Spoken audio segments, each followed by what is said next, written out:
बिस्मिल्लाहिर्रहमानिर्रहीम। अस्सलामु अलैकुम। Welcome to all my students. आज का हमारा जो लेक्चर नंबर 3 हम डिस्कस करेंगे उसमें हम इंटरफेस के ऊपर बात करेंगे। प्रीवियस 2 लेक्चर्स में हमने सेल साइकिल जो कि हमारा चैप्टर अभी स्टार्ट हुआ है उसकी इंट्रोडक्शन पढ़ी थी, प्रॉपर डिफिनीशन पढ़ी थी और उसके साथ साथ हमने उसकी इम्पोर्टेंस पढ़ी थी कि सेल साइकिल की क्या इम्पोर्टेंस है। फिर उसके बाद हमने लेक्चर नंबर 2 में पढ़ा था सेल साइकिल पूरा का पूरा जो चैप्टर है उसकी समरी हमने डिस्कस की थी। आज जो थर्ड लेक्चर है जो इंटरफेस के ऊपर है, सेल साइकिल को हमने डिवाइड किया था 2 ग्रुप्स में, 2 फेजेस में। The first one phase is interface and the second one is division phase. तो आज हम इंटरफेस के बारे में पढ़ेंगे, इसकी इंट्रोडक्शन पढ़ेंगे, इसकी डिफरेंट फेजेस है। इंटरफेस की हमारे पास 3 फेजेस है। अगर आपने इससे पहला वीडियो नहीं देखा तो डिस्क्रिप्शन में मैं लिंक दे दूंगा, वहाँ पर जाके आप देख सकते हैं। फेजेस ऑफ इंटरफेस में फिर 3 फेजेस है जो कि हमारे पास है G1 phase, synthesis phase and G2 phase. तो इस लेक्चर में हम सिर्फ और सिर्फ G1 फेज को डिस्कस करेंगे। बाकी ये जो दो फेजेस है ये हम इंशाल्लाह अगली वीडियो में फिर डिटेल में डिस्कस करेंगे। तो स्टार्ट लेते हैं इंटरफेस से। इंटरफेस को दूसरा नाम हम कहते हैं रेस्टिंग फेज। और रेस्टिंग फेज इसे इस वजह से कहते हैं क्योंकि 90% जो टाइम ड्यूरेशन होता है डिवीजन का, सेल डिवीजन का, सेल साइकिल का, वो कौन लेता है? इंटरफेस लेता है।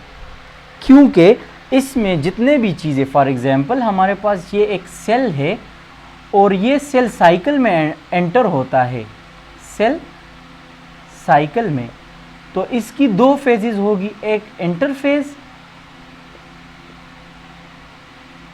और दूसरी डिवीजन फेज। डिवीजन फेज होगी। अब इंटरफेज में हमारे पास रेस्टिंग फेज इस वजह से कहते हैं कि जितना भी वक्त होगा, यानी ये सेल, इस सेल को 2 में तकसीम करने के लिए जो ज़्यादा ड्यूरेशन लेगा वो इंटरफेज लेगा। और वो इस वजह से लेगा क्योंकि इसमें वो तमाम चीज़ें प्रिपेयर्ड होती है जो आगे जाके सेल की डिवीजन में हेल्प करती है, जैसा कि प्रोटीन हो गए, एंजाइम्स हो गए, ऑर्गेनेलीज हो गए। तो इंट्रोडक्शन ऑफ द इंटरफेज, ये हमारे पास लार्जेस्ट फेज है of the cell cycle. Interphase हमारे पास लार्जेस्ट फेज है सेल साइकिल की, क्योंकि ज़्यादातर टाइम सेल इंटरफेज में लेता है। उसके बाद it is the end of first division and start of the next division. Start of the next division. अब हमारे पास फॉर एग्जाम्पल यहाँ से एक सेल साइकिल स्टार्ट कर लेता है। फॉर एग्जाम्पल ये हमारे पास एक सेल है और ये क्या कर लेता है? सेल साइकिल स्टार्ट कर लेता है।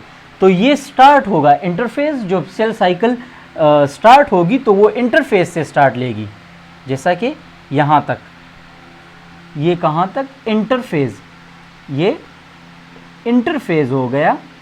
बाकी यहाँ से फिर डिवीजन फेज स्टार्ट हो जाता है और ये कहाँ तक आती है? साइटोकाइनेसिस पर एंड होके फिर से इंटरफेज स्टार्ट होती है। तो यहाँ से ये सेल इंटरफेज ख़त्म हो गया, फिर डिवीजन फेज स्टार्ट हो गया, यहाँ से डिवीजन फेज। अब यहाँ पर जब डिवीजन फेज के एंड पर हमारे पास 2 सेल्स बनेंगे, इसी तरह 2 सेल्स बनेंगे। जब 2 सेल्स बनेंगे तो ये आगे से फिर सेल साइकिल स्टार्ट करेगा। जब ये फिर सेल साइकिल स्टार्ट करेगा तो ये क्या करेगा? इंटरफेज स्टार्ट होगा। तो end of the first division, यहां पर एंड हो गया एक सेल की, and start of next division, जब दूसरा डिवीजन स्टार्ट होगा तो उसके लिए फिर इंटरफेज स्टार्ट होगा। तो ये पॉइंट एक्सप्लेन हो गया। अब इसके बाद हमारे पास the third one is metabolic activity is high. अब मेटाबॉलिक एक्टिविटी वो एक्टिविटीज जो सेल के अंदर होती है, जैसा कि प्रोटीन सिंथेसिस। हमारे पास ये एक सेल है इसके अंदर डिफरेंट ऑर्गेनेलीज है और जो डिफरेंट फंक्शंस परफॉर्म करती है, जैसा कि राइबोसोम्स हो गए, जैसे कि हमारे पास माइटोकॉन्ड्रिया हो गए। माइटोकॉन्ड्रिया में क्या होता है, रिस्पायरेशन होता है, और जिस तरह राइबोसोम्स है उसमें प्रोटीन सिंथेसिस होते हैं। तो ये सारे एक्टिविटीज़ क्या हो कहलाते हैं, मेटाबॉलिक एक्टिविटीज़ कहलाते हैं।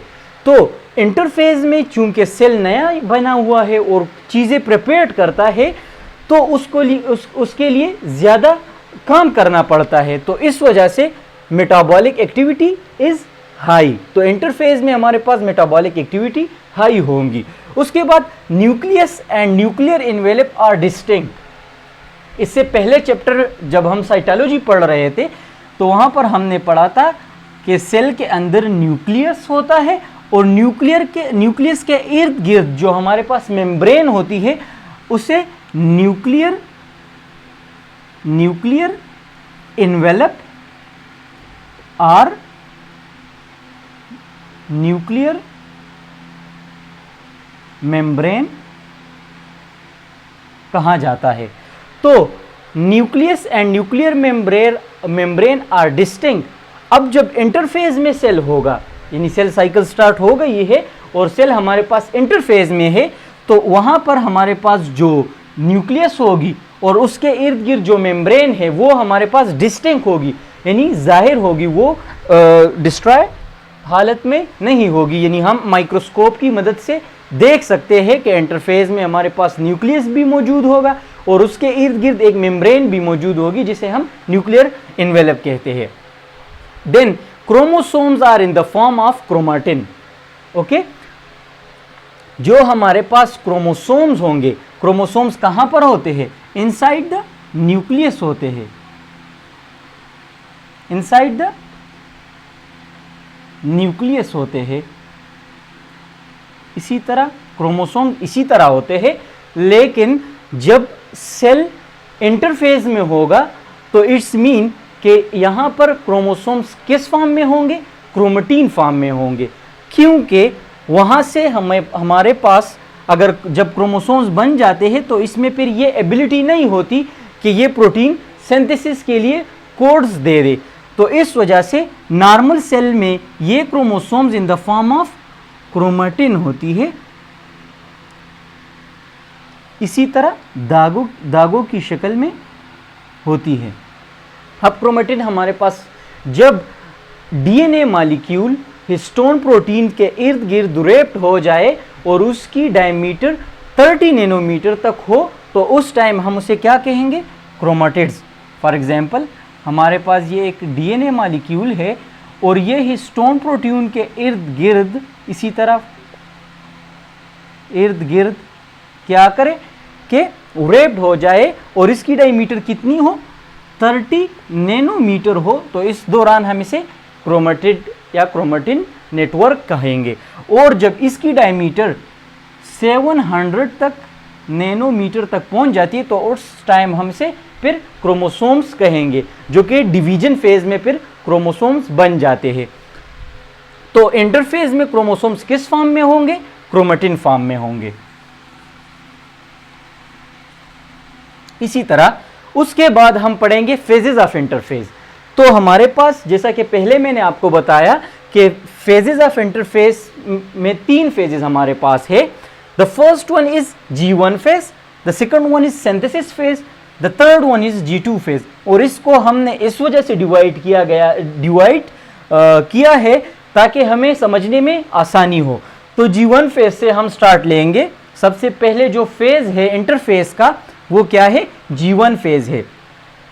तो G1 फेज हमारे पास क्या है, लार्जेस्ट सब फेज ऑफ इंटरफेस। जिस तरह हमारे पास इंटरफेस था लार्जेस्ट फेज किसका, सेल साइकिल का, तो इसी तरह G1 फेज हमारे पास क्या है, सब फेज है, लार्जेस्ट फेज है किसका, इंटरफेस का। यानी ज्यादातर टाइम जो इंटरफेज में कहां पर लेगा सेल, G1 फेज में लेगा। उसके बाद हमारे पास क्या है, सेल ग्रो इन साइज।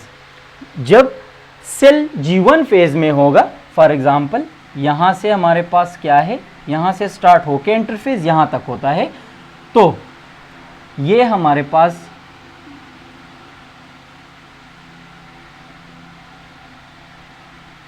ये हमारे पास हो गया G1 फेज, ये हमारे पास हो गया S फेज जिसे हम सिंथेसिस फेज भी कहते हैं, और ये हमारे पास हो गया G2 फेज।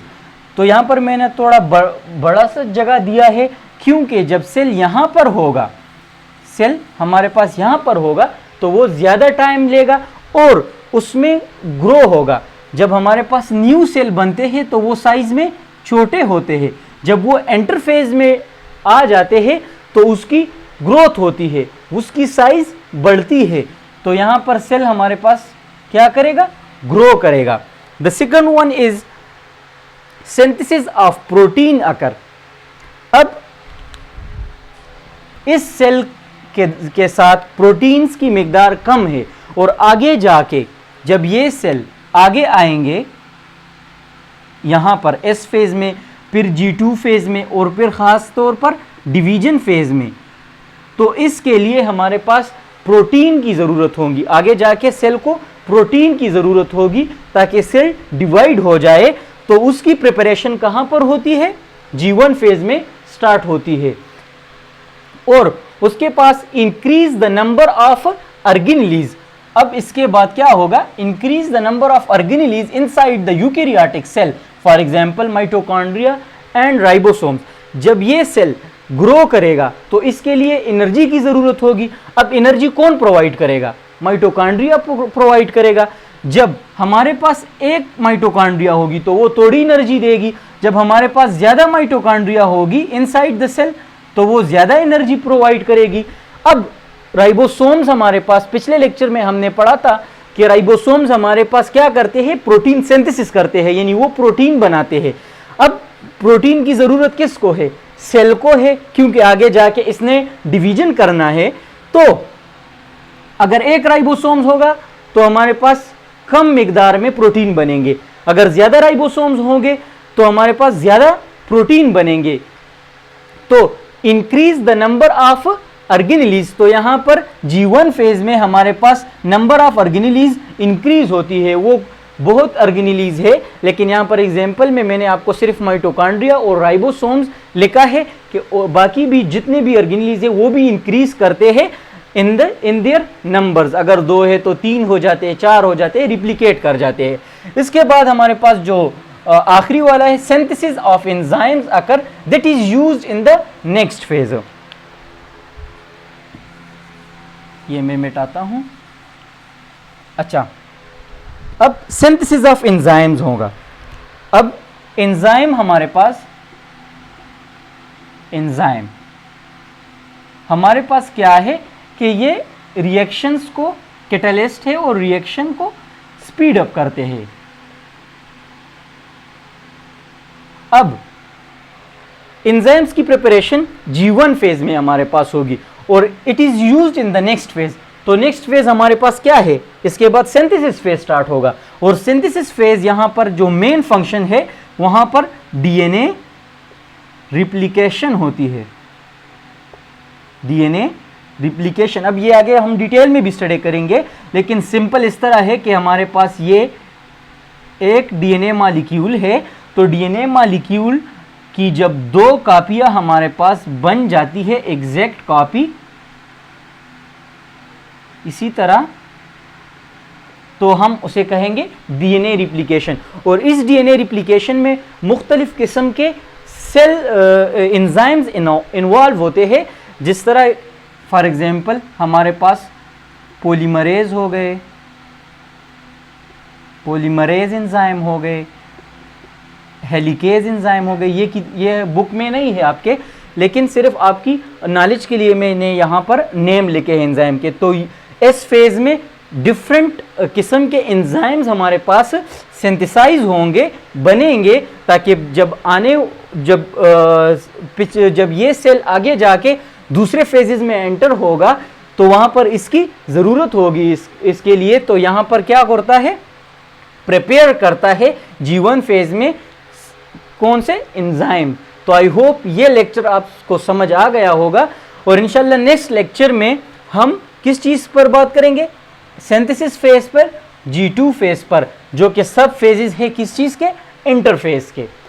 तो अगर कोई भी क्वेश्चन हो इस टॉपिक के हवाले से तो आप कमेंट करके ज़रूर पूछिएगा और इंशाल्लाह मैं उस पर भी अलग से एक वीडियो बनाऊंगा और जो भी प्रॉब्लम हो वो इंशाल्लाह सॉल्व होगी। अल्लाह हाफिज़।